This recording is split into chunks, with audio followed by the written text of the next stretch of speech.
বন্ধুরা, আমরা এখন আছি হলো মানিকগঞ্জের একটি ক্ষেতে। মানিকগঞ্জ জেলার একটি চকে আছি।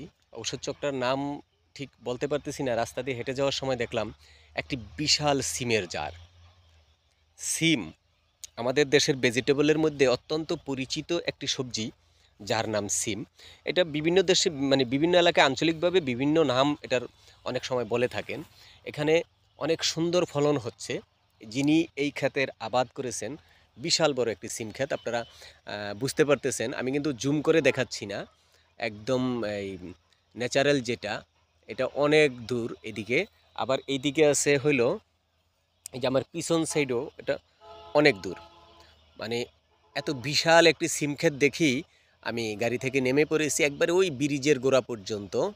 এটা সিংহের বাজারের পশ্চিম পাশে। সিংহের বাজারের পশ্চিম পাশে এখানে একটি ছোট নদী আছে, নদীর পাড়ে এই সিম ক্ষেত।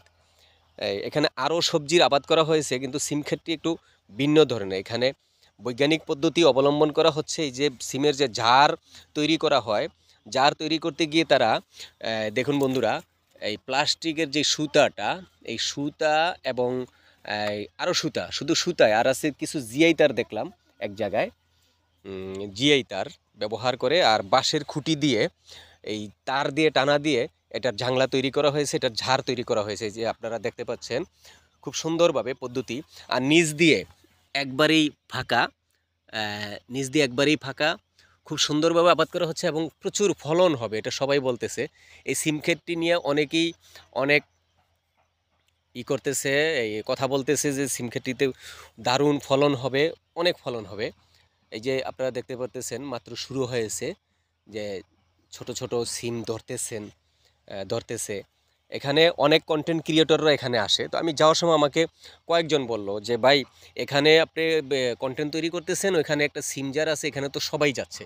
অনেক লোক এই সিম জারটা নিয়ে ভিডিও করেছে, ধারণ করেছে। তো সেই সুবাদে আমিও নেমে পড়লাম।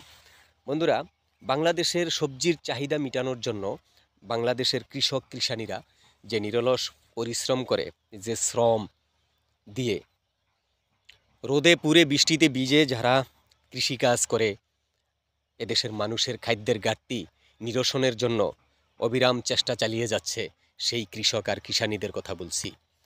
যারা সবসময় শুধু নিজেরা খাবেন এর জন্য না, অন্যের খাবারের চাহিদা যাতে মিটে।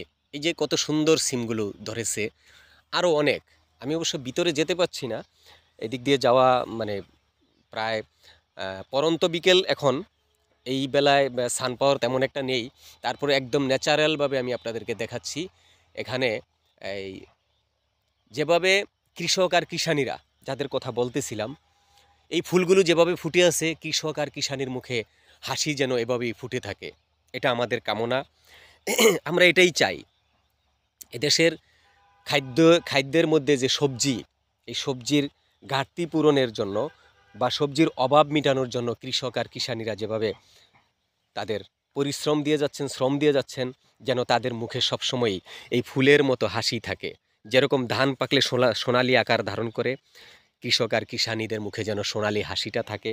তেমনি আজকের এই সিম বাগানে এসে, সিম জারের কাছে এসে দেখলাম যে এই যে সাদা আর গোলাপি, সাদা গোলাপি রঙের যে ফুলের কালার দেখতে পাচ্ছি, অত্যন্ত সুন্দর লাগতেছে।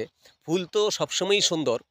তো এই বাগানটি এই সিমের যেই ক্ষেতটি, এই সিমের ক্ষেত্রটি দেখে আরও সুন্দর লাগলো, যেন সিমের ফুলের মতো কৃষক আর কিষানীর মুখে হাসি থাকে। কৃষক আর কিষানীরা হাসলে দেশ হাসবে, দেশের মানুষ হাসবে। বন্ধুরা, ধন্যবাদ আপনাদের সবাইকে।